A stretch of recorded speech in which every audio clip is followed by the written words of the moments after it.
சென்னையில் உள்ள அனைத்து வாக்குச்சாவடி மையங்களிலும் வாக்காளர் பட்டியல் சிறப்பு தீவிர திருத்தத்திற்கான உதவி மையங்கள் அமைக்கப்பட்டுள்ளன. இதுகுறித்த கூடுதல் விவரங்களை தருகிறார் செய்தியாளர் குணசேகரன். இந்த உதவி மையங்களின் செயல்பாடுகள் என்ன, விவரம் என்ன? வாக்காளர் சிறப்பு தீவிர திருத்த பணிகள் கடந்த 4ஆம் தேதி முதல் டிசம்பர் 4ஆம் தேதி வரை தமிழகம் முழுவதும் இந்த எஸ்ஐஆர் என்று சொல்லக்கூடிய இந்த திருத்த பணிகள் மேற்கொள்ளப்பட்டு வருகிறது. அதிலும் குறிப்பாக இந்த எஸ்ஐஆர் விண்ணப்ப படிவங்களில் பல்வேறு குளறுபடிகள் இருப்பதாகவும் பொதுமக்கள் அதை பூர்த்தி செய்து வழங்குவதில் சிக்கல்கள் இருப்பதாகவும் அந்த படிவத்தில் என்ன இடத்தில் எந்த மாதிரியான தகவல்களை பூர்த்தி செய்ய வேண்டும் என்பது சாமானிய மக்களிடையே பெரும் ஒரு கேள்விக்குறியாக இருந்து வருகிறது. இந்த நிலையில் இதற்காக உதவி செய்வதற்காக சென்னை பெருநகர மாநகராட்சி சார்பில் உதவி மையங்கள் அமைக்கப்பட்டிருக்கின்றன.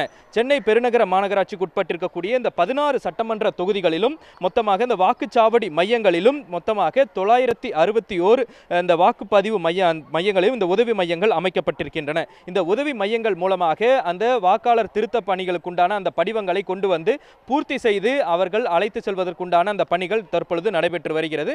அதன் நேரடி காட்சிகளை தான் பார்த்து வருகிறோம். ஒவ்வொரு வாக்குச்சாவடி மையங்களிலும் இது போன்ற ஒரு உதவி மையங்கள் செயல்பட்டு வருகிறது. இந்த உதவி மையங்களில் இன்று முதல் 8 நாட்களுக்கு இந்த உதவி மையங்கள் செயல்படும் எனவும் இந்த உதவி மையங்கள் மூலமாக அருகில் இருக்கக்கூடிய அந்த பொதுமக்கள் தங்களது அந்த விண்ணப்ப படிவத்தினையும் அதே போன்று அதில் இருக்கக்கூடிய அந்த சான்றுகளையும் எடுத்துக்கொண்டு வந்து அந்த இவர்கள் இதற்கு முன்பாக எந்த பகுதியில் வாக்களித்தார்கள், தற்பொழுது எந்த இடத்தில் வசிக்கிறார்கள் என்பது போன்ற முழுமையான அந்த விவரங்களை அவர்களும் என்ன மாதிரியான கேள்விகளை கேட்கிறார்களோ அதற்குண்டான விளக்கம் அளித்தால் அவர்கள் அந்த படிவங்களை பூர்த்தி செய்து வழங்கக்கூடிய ஒரு பார்க்க முடிகிறது. இங்க இருக்கக்கூடிய அதிகாரியிடம் கேட்கலாம். பிரதர், இங்க இருக்கக்கூடிய பொதுமக்கள் என்ன மாதிரியான ஒரு கோரிக்கையை முன்வைக்கிறாங்க? இந்த படிவத்தில் என்ன மாதிரியான சிக்கல்கள் இருக்கு? இந்த படிவத்தில் என்ன சிக்கல் பார்த்தீங்கன்னா, இதில் ஃபர்ஸ்ட் காலம் இது நம்பர் 1 காலம், இது நம்பர் 2 காலம், நம்பர் 3 காலம். இந்த நம்பர் 1 காலம்ன்றதை ஈஸியாக ஃபில் பண்ணிடுறாங்க. ஆனால் நம்பர் 2 நம்பர் 3 தான் வந்து அவங்களுக்கு கஷ்டமாக இருக்குது. இந்த நம்பர் 2 காலத்தில் பார்த்தீங்கன்னா இந்த நபரோட 2005 டீட்டெயில், இந்த நம்பரோட 2005 டீட்டெயிலை வந்து இங்கே ஃபில் பண்ணணும். ஓகேங்களா? இன்கேஸ் இந்த நபர் 2005 ஓட்டு போடலைன்னா அவரோட அப்பாவோ இல்லை அம்மாவோ தாத்தாவோ டீட்டெயில் வந்து இங்கே ஃபில் பண்ணணும். இதுதான் இது. இப்போ பார்த்தீங்கன்னா வந்து இந்த இவரோட டீட்டெயில் வந்து இன்கேஸ் இல்லை, இவரோட அப்பாவோ அம்மாவோ கண்டுபிடிக்க முடியலன்னா இல்லைன்னு சொல்லி போட்டு விட்டுறணும். இதுதான் இதோட ஃபார்மோட. வெளி மாவட்டங்கள்ல இருந்தோ அல்லது வெளி பக்கத்து ஏரியால இருந்து புதுசாக இந்த ஏரியாவுக்கு வந்திருப்பாங்க, அவர்களுக்கான அந்த முகவரியும் மாற்றி இருப்பாங்க. அவர்களை அடையாளம் கண்டுபிடிக்கிறதுக்கு என்ன மாதிரியான சிஸ்டம் இருக்குது? அதை ஏதாவது ஆன்லைன்லேயும் விண்ணப்பிக்கலாம்னு சொல்லியிருக்காங்க. ஆன்லைனில் விண்ணப்பிக்கும் போது என்ன மாதிரியான சிக்கல்கள்லாம் இருக்குது? ஆன்லைனில் வந்து விண்ணப்பிக்கலாம் அப்படின்னு போட்டிருக்கு. நானும் ஆன்லைனில் விண்ணப்பிக்கலாம்னு சொல்லி தான் வந்து போயிருந்தேன். ஸோ அதில் பார்த்தீங்கன்னா உங்களோட ஆதார் கார்ட்லேயும் ஓட்டர் ஐடியிலும் சேம் நேமாக இருக்கணும். ஒரு லெட்டர் கூட மிஸ் ஆகக்கூடாது. இன்னொன்று பார்த்தீங்கன்னா வந்து மொபைல் நம்பர் வந்து ஓட்டர் ஐடியோட ரெஜிஸ்டர் ஆகிருக்கணும். ரெஜிஸ்டர்டு யூஸருக்கு மட்டும்தான் வந்து அந்த அலௌடு. ஓகேங்களா? ஓட்டர் ஐடி வந்து உங்களோட நம்பரோட ரெஜிஸ்டர் ஆகிருக்கணும். இதுதான் அதோட ரூல்ஸு. இன்கேஸ் இது ரெண்டுமே இல்லைனா நாட் பாசிபிள்.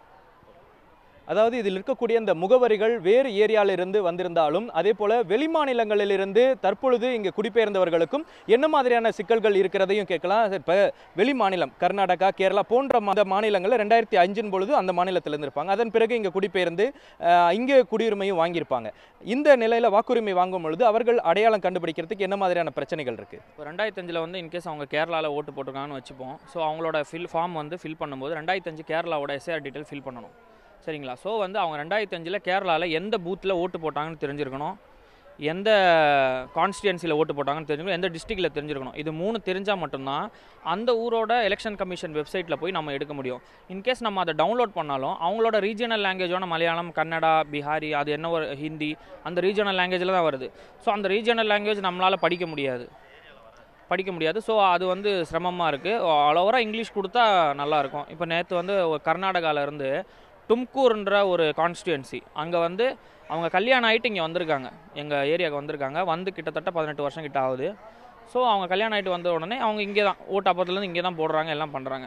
ஸோ 18 இயர்ஸ்க்கு முன்னாடி இப்போ டீட்டெயில் கேட்கும்போது அவங்க தும்கூரில் போய் எடுக்க வேண்டியதாக இருக்குது. ஸோ நான் வந்து அந்த எலக்ட்ரால்ஸ் கர்நாடகா அந்த இதில் போட்டு எடுத்து எல்லாமே அவங்க பழைய ஓட்டர் ஐடியெல்லாம் வச்சுருந்தாங்க. அதை வச்சு ஆல்மோஸ்ட் ட்ரை பண்ணி பார்த்தா அந்த சீரியல் நம்பர் எடுக்கணும். அதிலேருந்து ஒரு புக் ஒன்று கொடுப்பாங்க எங்களுக்கு. அந்த புக்கில் வந்து அந்த சீரியல் நம்பர் இருக்கும்.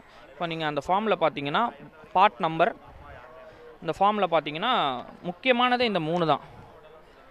இது வந்து பார்ட் நம்பரு, இது பாகம் எண், இது வரிசை எண். இந்த 3 தான் வந்து நீங்கள் கரெக்டாக ஃபில் பண்ண வேண்டியது. இன்கேஸ் உங்களுக்கு ஓட்டர் ஐடி நம்பர் கூட அதில் இருக்காது, பட் இந்த 3 ஃபில் பண்ணால் மட்டும்தான் உங்களுக்கு வந்து ப்ராப்பராக இருக்கும். ஸோ இந்த 3 நம்ம எடுக்கணும்னா அவங்க நேமு டீட்டெயில்ஸ் எல்லாம் நம்மளுக்கு வந்து தெரிஞ்ச ஒரு மொழி இங்கிலீஷில் தெரிஞ்சிருக்கணும் ஆல்மோஸ்ட். ஆனால் அதில் கர்நாடகாவில் இருக்கிறதுனால என்னால் எடுக்க முடியல. இது போன்ற மொழி சார்ந்த பிரச்சனைகளும் இந்த படிவத்தை விண்ணப்பிக்கக்கூடிய ஒரு நிலையில் பிரச்சனை இருப்பதாக தெரிவிக்கிறாங்க. அதே போல் இங்கே இருக்கக்கூடிய பொதுமக்களும் வந்திருக்காங்க, அவரிடம் கேட்கலாம். ஐயா, நீங்கள் என்ன மாதிரியான ஒரு சிக்கலை இந்த படிவத்தை விண்ணப்பிக்கிறதுக்கு போது சந்திக்கிறீங்க? 2005க்கு முன்னாடி நீங்கள் எந்த ஏரியாவில் இருந்தீங்க, இப்போ எங்கே இருக்கீங்க, என்ன மாதிரியான சிக்கல் உங்களுக்கு இருக்குது? நான் 2000 இந்த ஏரியா தான் இருந்தேன். 2 தெரு மாறி இருந்தேன். அப்போ பாகம் வந்து நம்பர் மாறுது. இங்கே வந்ததுனால பிஓவில் வந்தாங்க, வந்துட்டு ஃபார்ம் ஃபில்அப் பண்ணிட்டாங்க. ஆனால் பாகம் எழுதலை, அவர் தேவையில்லைன்ட்டார். புரியுங்களா? இப்போ இன்னொன்னாக்கா ஃபோட்டோ கொடுத்தாக்கா காது தெரியணுன்ட்டு கேட்குறேன். இப்போ நான் இங்கே வந்தேன், இந்த ஸ்கூலில் கவர்மெண்ட் முஸ்லிம் ஹை ஸ்கூலில் ஹையர் செகண்டரி ஸ்கூலில் வந்தேன். நான் இங்கே உறுப்பினரும் எஸ்எம்சி மெம்பர் உறுப்பினரும் பார்க்கலான்னு வந்தேன். அந்த இங்கே பிஓவில் இன்னொரு உட்காந்துருக்காங்க, கேட்டேன், விசாரித்தேன். அது போடணும் சார் அவசியம். இப்போ நான் இவர் சொல்லாமல் இருந்தாக்கா என் ஓட்டு போயிருக்கோம்ல. இப்போ என் வீட்டில் 10-15 ஓட்டு இருக்குது. இப்போ அவங்களுக்கும் இது கன்ஃபியூஷன் ஆகிருக்கும். இந்த மாதிரி குழப்பம் நிறைய இருக்குது. இப்போ பாகமும் தேவை, அவர் இது மட்டும் போட்டால் போதும், பேர் மட்டும் போட்டால் போதும்னு சொல்லிட்டாங்க. இப்போ பிஓலே டிஃப்ரென்ஸாக இருக்குது. இது தீர்வு சில இதில் நான் பார்த்தேன். சில பேர் சொன்னாங்க எங்களுக்கே சரியாக ட்ரைனிங் இல்லை சார், நான் எப்படி சொல்கிறது, இன்னொரு யாரா கேட்டுக்குறேங்கிறாங்க. இங்கே வந்து நான் கேட்டனால ஒரு முடிவு வந்தது. இப்போ அவர் போட்டு தான் ஆகணும்னா இப்போ நான் போடுவேன். இப்போ இல்லை ஃபார்ம் எடுத்துகிட்டு வந்து இப்போ திரும்ப காமிச்சு இப்போ ரீரைட் பண்ணணும். இப்போ இது இந்த மாதிரி ஒரு சிக்கல்லாம் இருக்குது. ஒரே மக்கள் மத்தியில் நம்ம ஏரியாவில் நான் மார்க் சப்சிடியில் இருக்கிறேன். இப்போ இது தாய் சப்சிடியில் இருக்குது. இது பாகமே மாறும், தொகுதியே மாறுது. இது இப்போ நான் இந்த ஸ்கூலில் பேசும்போது துறைமுகம் தொகுதி என்ன, இப்போ ஸ்கூல் வெளியே போட்டாக்கா செப்பாக்கம் தொகுதி, இப்படி நிறைய விஷயங்கள் இருக்குது. இப்போ தொகுதி மாறினாலும் பாகமும் மாறுது, இந்த பேரும் மாறுறதுக்கு வாய்ப்பு இருக்குது. நம்ம ஓட்டு உரிமை நம்ம தவிர்தலாடமோ என்னன்னு ஒரு பயமும் இருக்குது.